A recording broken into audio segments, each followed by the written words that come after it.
Wrestling fans, I'm Dan Marty. You're not Tony Atlas. I am not. You have, well, I don't know. Do you have hair or you got a hat on? I do have hair. Well, Tony would look good with a detonation kick hat. Well, yeah, I hope he would. Yeah. I would look good with Tony's muscles, so. There you go, all right. You can trade if he wants. Wrestling fans, we try and keep you guessing. We had Vicky Guerrero not too long ago, and a brand new episode of Wrestling Insiders up next. TJP, stand by.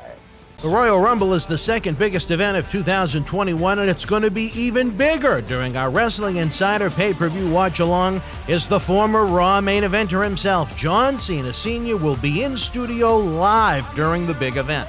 We'll watch the Royal Rumble, take some questions, sign some autographs, and make this year's Royal Rumble as interactive as it can be without you being there in person. Get ready for John Cena Sr. live during the Royal Rumble, January 31st.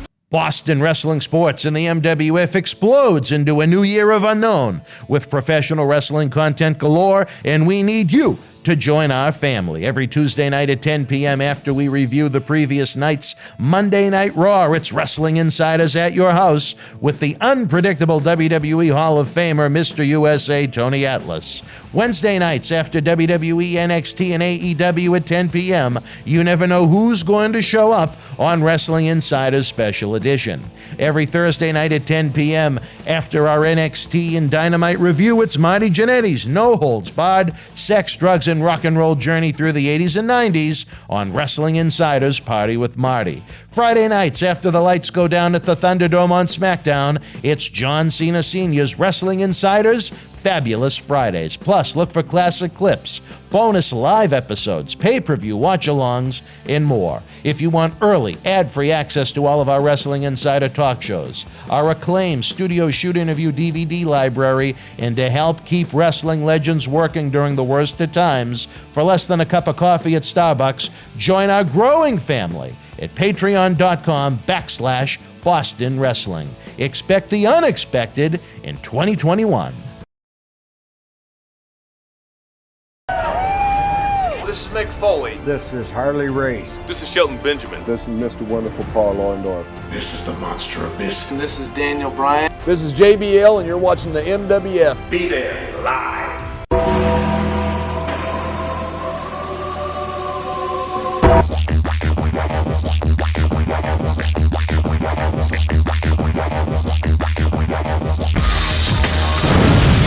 And I think the brand extension is something that should never depart WWE. I think it makes the shows much fresher when they focus on so many more unique talents. And in 2016, after the tournament, right around the same time, they began to push a Stephanie McMahon-led Raw, a Shane McMahon-led SmackDown, and with that third hour of Raw, it was a great platform for the cruiserweights to get a match or two each and every week on the show, and you as the first champion, a great way to showcase you on the platform. Yeah, it was a unique place of history I found myself in to kind of be the face of that movement, you know. Yeah. I mean, to this day, like a lot of people that think about cruiserweights and they're into it now or whatever, they're like stop me all the time, like, man, like they associate me with that. So I mean, I'm blessed with that, which is pretty cool.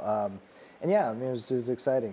I remember they had an impromptu kind of like backstage content with me and Hunter when I first came back through the curtain with the medal and the title, and him kind of saying, you know, blah, congratulations, whatever he says to people.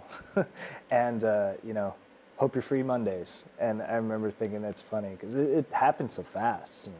And it's really rare for guys to kind of skip the system there, you know.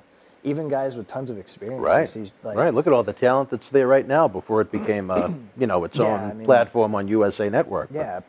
Finn Balor, Prince Devitt, you know, Nakamura, Bobby Roode, all these guys that like they still spend time in their system, and at the time it was still really very much like a system for them. Now it's really a full-fledged third brand, so it's totally different now. But so yeah, it was kind of rare, like not most people don't leapfrog it, you know, like I did. But it was cool, you know. They gave me an opportunity, and it was fun to do. You know, isn't it funny? Right now, there's little TJs running around the world that, like how you and I were talking about looking back at Saturday night's main event, but 20, 30 years from now, they'll look back at TJP as the cruiserweight guy. To them, you'll be the personification of what it was to be a cruiserweight professional wrestler. And that's going to feel pretty cool somewhere inside. Well, I had an icebreaker for it with the X division. Well, sure, right? And it really ages me a lot when I meet some You're a young kids now. veteran. Well, because it's like 10 years ago, I would meet, young wrestling fans, maybe 21 years old or something like that.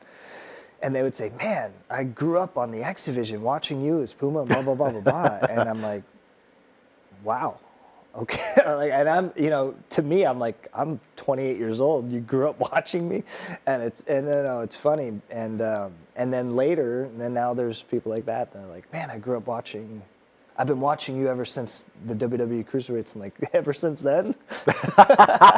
How old are you really? Yeah. Come on now, that was 3 years ago. Ever since 3-4 years ago.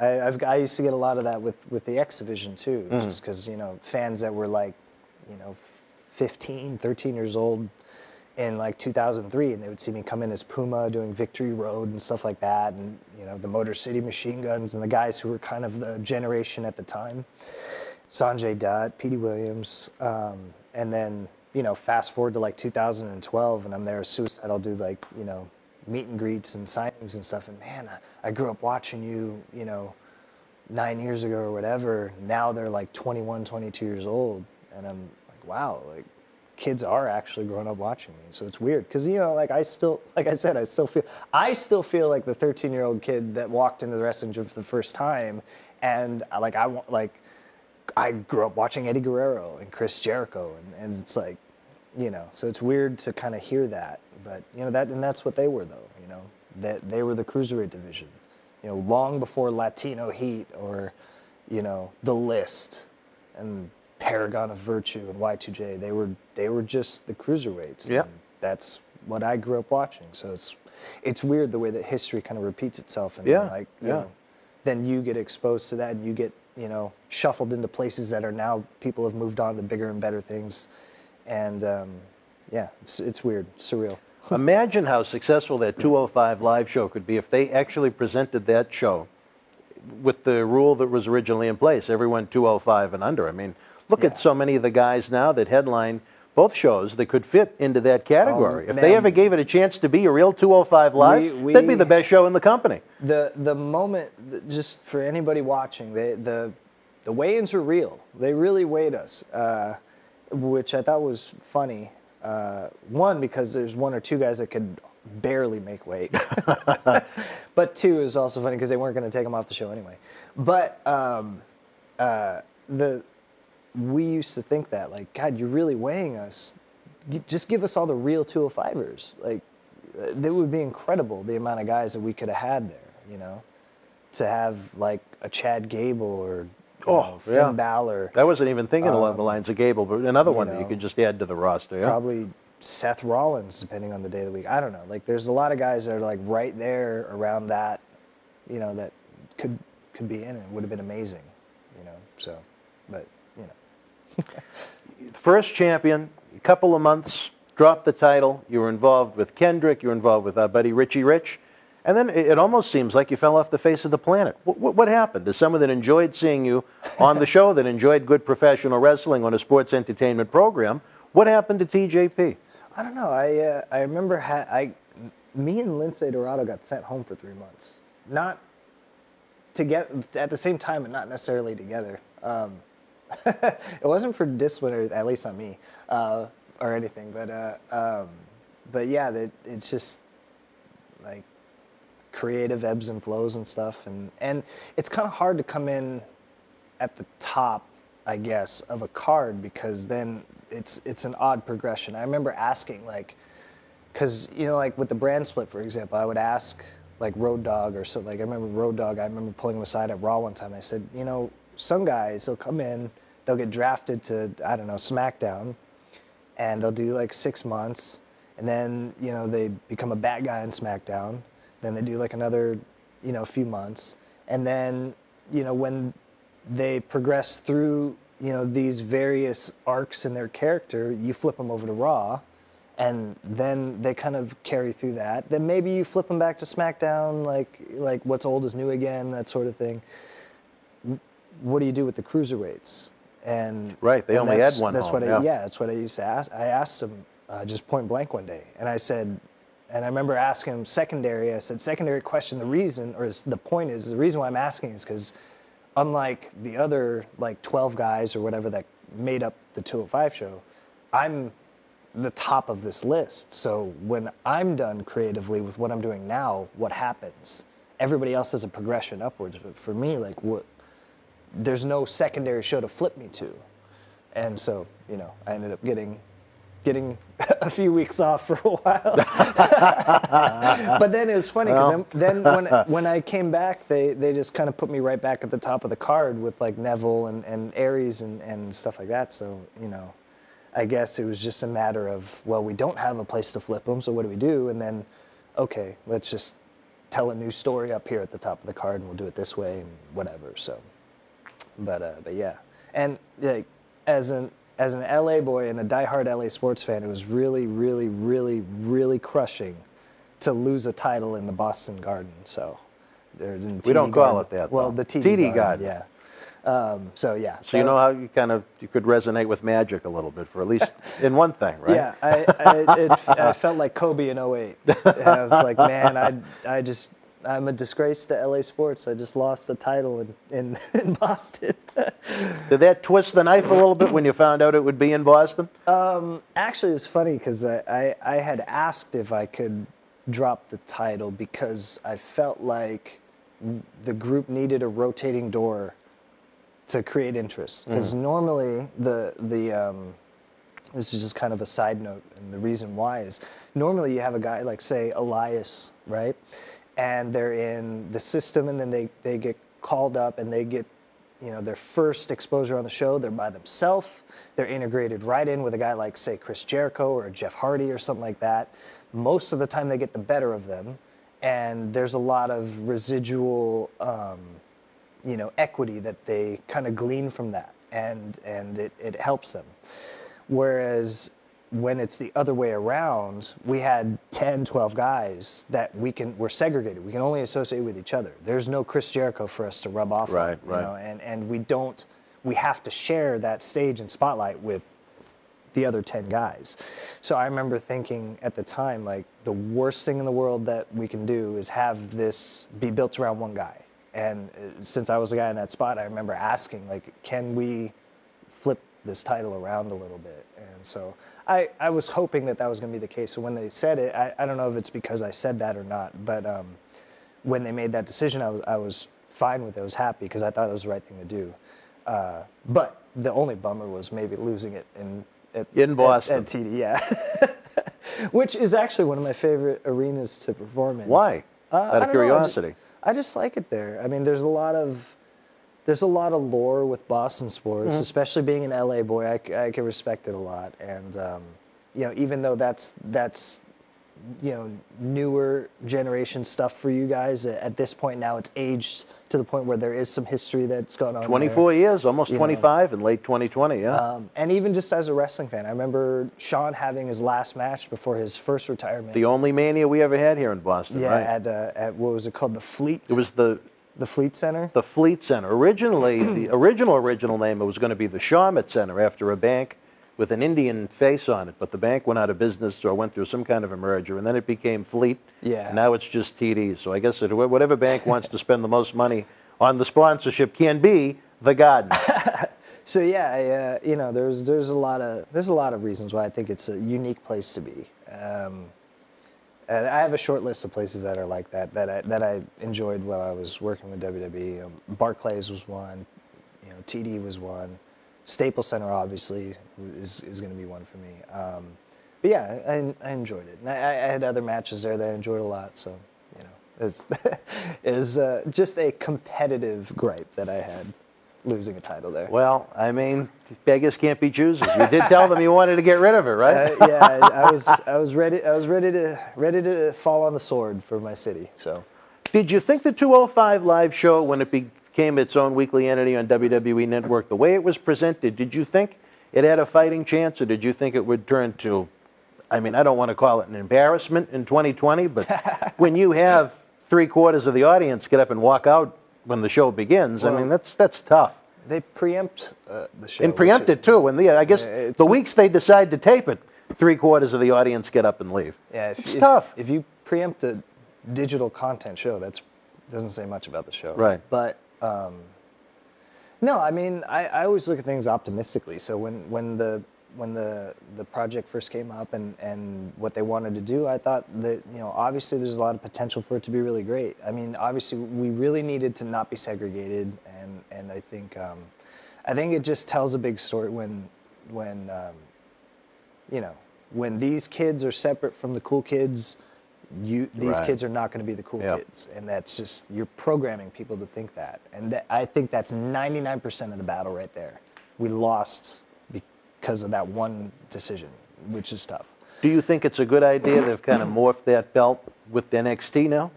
I don't know. I think it's actually called the NXT Cruiserweight Championship. I think if the progression went one way to the other direction, then it's a great thing. But I think that it's just fodder for people to kill it on narratives, And the narratives don't mean anything, but that's still going to be created, Like it looks like a downgrade when they do that. Yeah. And it's not a bad thing what they're doing that, but it will be looked at as that. So historically, it takes an odd turn for viewers, It's not what it could have been, I think. I mean, it could have been a lot better, but that's same could be said for a lot of For stuff. a lot of things, you're right. No, But I will say this, though, like a lot of the cruiserweights who were part of previous cruiserweight divisions in the company, or have since moved on to be like producers in different entities within the infrastructure of WWE, and they really envied what we had. So, I guess, thinking like, man, if I were in their shoes, it would have been so much better than what we did. But apparently, to them, in a lot of ways, it wasn't. So, I guess maybe later on down the road, I'll look back and it's like, wow, this was actually a lot more special than I think. And I do think it was a special time. Obviously, it laid the way for a lot of changes in future progression for what wrestling is. So when the weekly show first kicked off, that was getting a lot of publicity on both Raw and SmackDown. The little theme song and the different little quick clips to show that it was fast-paced. We didn't have the best soundtrack. Yeah, man. It was great. I just to see what it's turned into, though. We were down in to do some video work for the event tomorrow that you come in for. Yeah. Obviously, people won't see this tomorrow, but they happened to be in Fayetteville, and I didn't even know that. And a friend of mine said, "Oh, you think you get tickets to take my kids?" I said, "Yeah." And so WWE was nice enough to have us as the guests. And then as soon as SmackDown ended, they don't even do the purple ropes anymore. Yeah. And they just did 3 matches. And I love little Leo. He's been here in the studio with us before and part of our MWF. But just there was just no reaction. And the fans were just basically there to see Bray Wyatt come out as the Fiend in a 2-minute match after the 205 Live taping ended. So when you look at the sizzle that it started with, it just, to me, it's so disappointing where it's wound up 3 years now, more than 3 years now. That's what happens when you segregate guys and teach them that they're not, okay to associate with people that they're familiar with, And I think that's why initially, and even to this day, like I remember the last Access I did, at the beginning of this year, Royal Rumble, and that's, year 3 of the Cruiserweight division, and people in my line were still like their idea of the Cruiserweight division was still me, Spanky, Swan, that was still their idea of what the Cruiserweight division was, and it's like, but we've had so many guys kind of carry the mantle and different guys come through, but it's like, that's still what they associate, because to them, and I really think that having that rotating door would have saved us when we started kind of building it around individual guys, and they're all great individual guys. But I just think when you do that, we're all still new to the WWE audience. Right. So there's a lot of new guys all at once. Yeah. So when you build around one guy, you're teaching them, one, to think we're not good enough to associate with the cool kids, but 2, out of our specific group, we're all a bunch of losers, but this one guy's a winner. And that's a tough narrative to push. Yeah. So that's why in the beginning I thought it was great, because it was like, I was a champ, but it's like Rich Swann could beat me, but I could beat Spanky, but Spanky can beat me, but Rich could beat Spanky, and Cedric is moving up, and then guys will look at the next, like all the down the roster, and it's like, man, I can't wait till Arya kind of comes up and has higher stake matches, and Jack and Tony Nese, and so on and so forth. And so for what it was exciting because it was unpredictable. But I think it started to become predictable, and then the segregation really started to be super obvious. And they gave it a shot to different times. They had Cedric and Bobby Roode do some cool matches in NXT. They had me work with Andrade. I had matches with. I would have liked to have seen that. I never saw that. Yeah, we had a few untelevised ones, and then I did the special main event with Nakamura down in NXT one time, and that one was actually on NXT programming, and that got a lot of great reactions, but they just didn't see the need to incorporate us into other stuff, and I just think that's what it was. But I mean, you kind of see it after the first few months. Like all my matches were like on pay-per-views, and then we got relegated to the pre-show, and then it was like you maybe weren't even on, right. And then it was like it was tough. So, did you think maybe, like when you talked to Brian or maybe some others in the company, when you saw maybe trying to figure out longevity-wise, where is this going to go? You're not a small person. Did you ever think about trying to push yourself on to Raw or SmackDown? Yeah, I could see that fit easily. Some of the producers had thought that if they had to like dissolve the division for whatever reason, that I was one of the guys they felt could kind of fit in anywhere. I mean, I am light, but I am kind of a taller cruiserweight. Yeah. I mean, I don't think it would have been a stretch to see you on either one of those two shows. Yeah, and there, I had pitched at different times to do different stuff. That's actually one of the reasons why I left was we just couldn't find a fit for me on one of the other shows, and they didn't want to kind of put me back on the bench, so to speak. So, I wanted to start doing other things then if that was the case. But yeah, I mean, that had been on the table. But, I mean, like any television show, and WWE very much is that. It's a television show.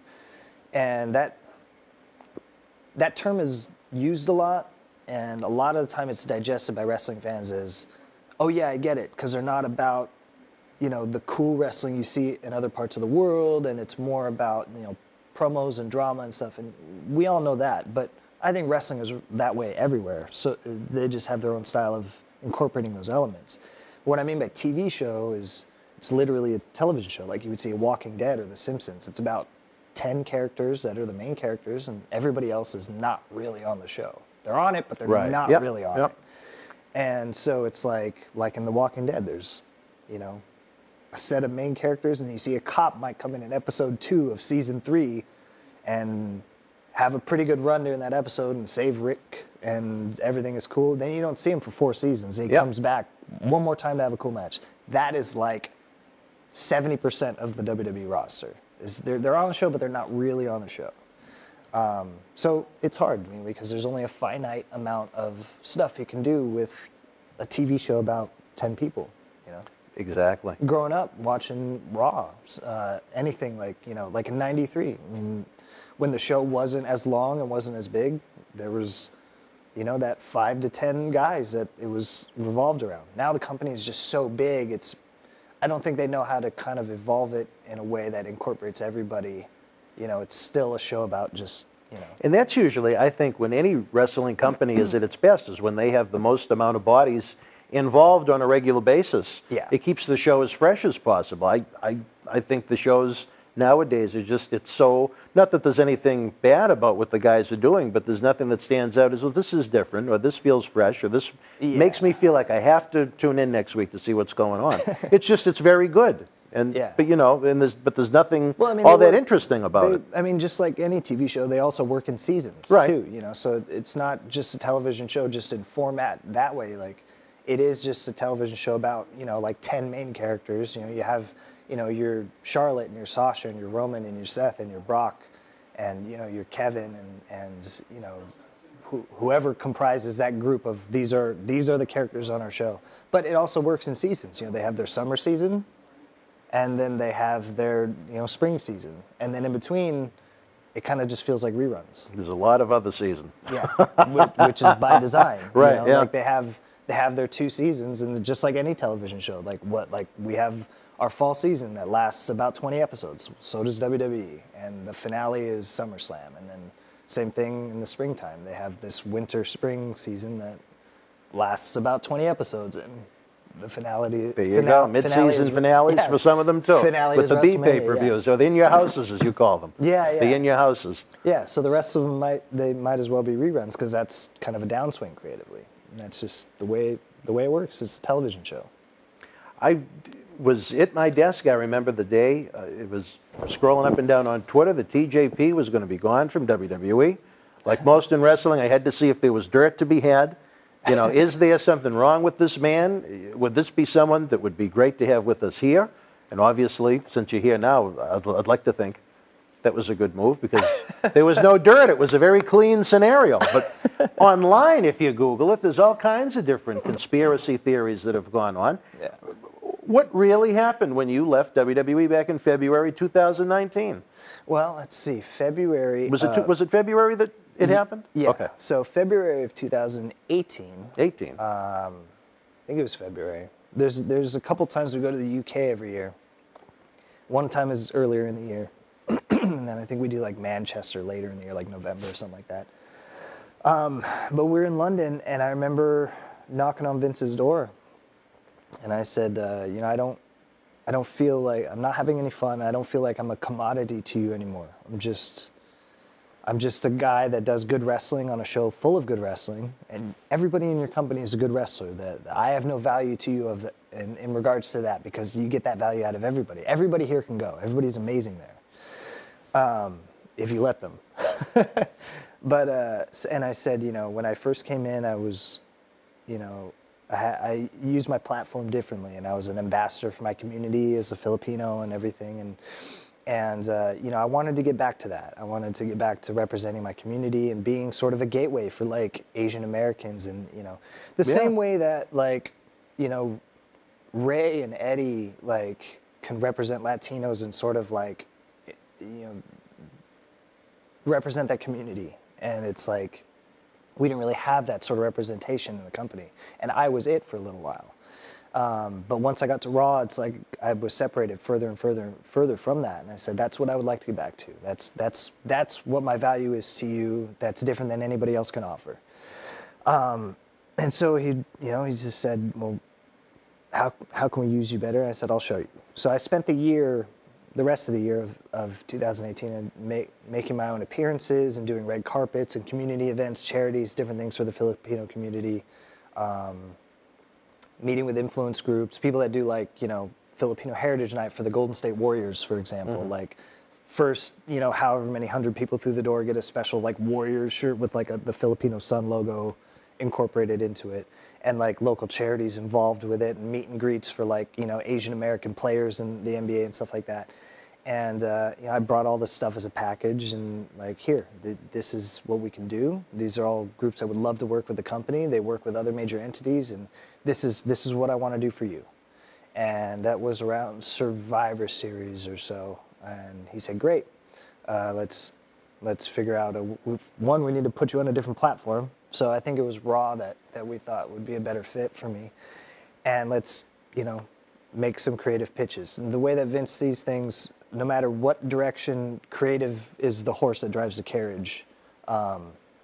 So, we just played tennis with creative pitches back and forth. And I wrote stuff for everybody. I mean, I wrote stories, you name it. You name a person in the company, I wrote a story, me working with them in some capacity. Oh, really? Yeah, I pitched for everybody, top to bottom.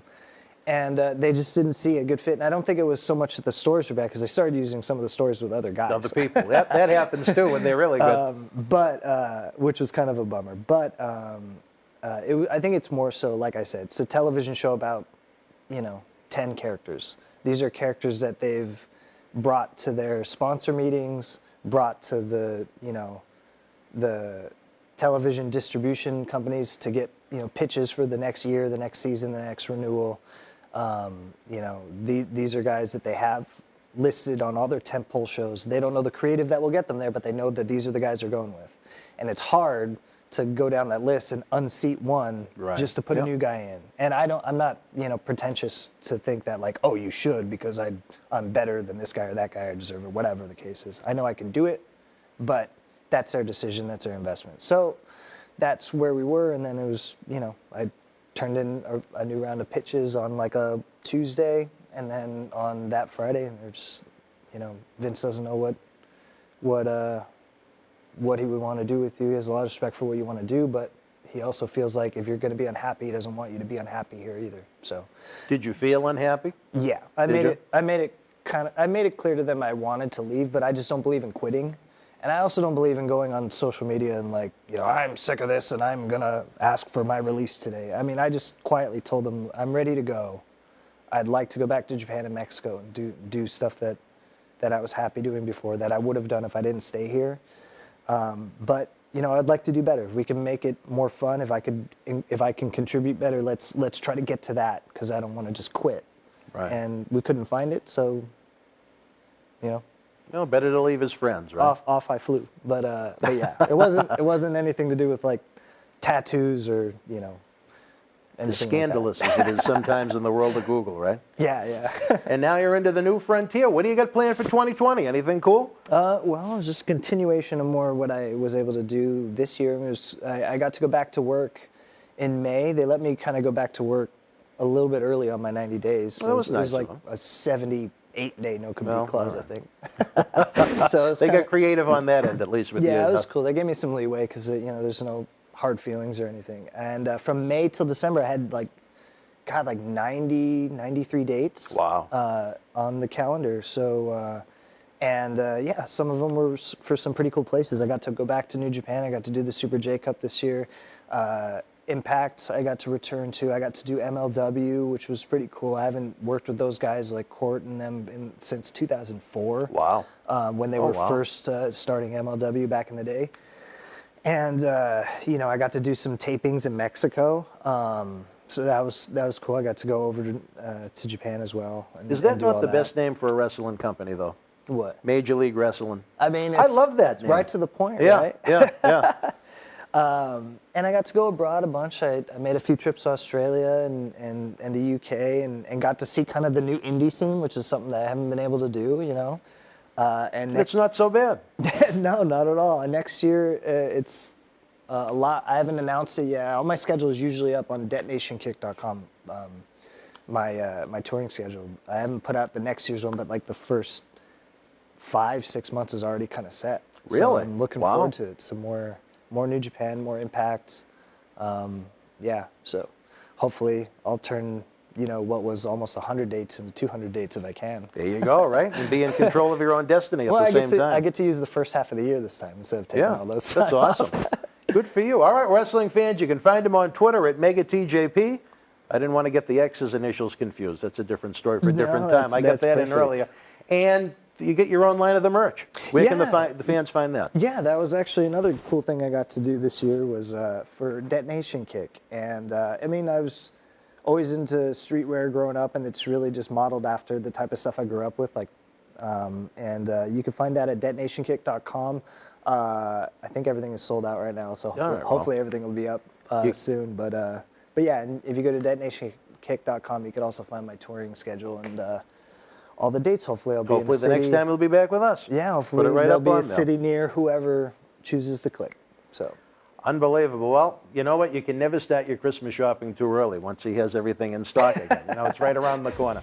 TJ, it was awesome to have you here. I mean, just some of the headlines we touched upon that we probably could have talked about for an hour each. Hopefully we'll have you back in the near future. Absolutely. For TJ, I'm Dan Marty. Until we speak again, folks, you and yours, be well. See you soon.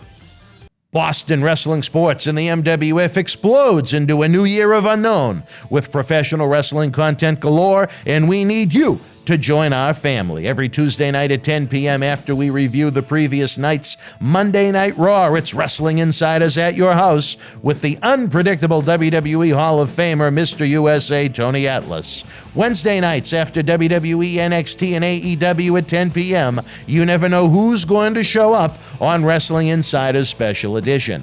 Every Thursday night at 10 p.m. after our NXT and Dynamite review, it's Marty Jannetty's No Holds Barred Sex, Drugs, and and rock and roll journey through the 80s and 90s on Wrestling Insider's Party with Marty. Friday nights after the lights go down at the Thunderdome on SmackDown, it's John Cena Sr.'s Wrestling Insider's Fabulous Fridays. Plus, look for classic clips, bonus live episodes, pay-per-view watch-alongs, and more. If you want early, ad-free access to all of our Wrestling Insider talk shows, our acclaimed studio shoot interview DVD library, and to help keep wrestling legends working during the worst of times, for less than a cup of coffee at Starbucks, join our growing family at patreon.com/Boston Wrestling. Expect the unexpected in 2021.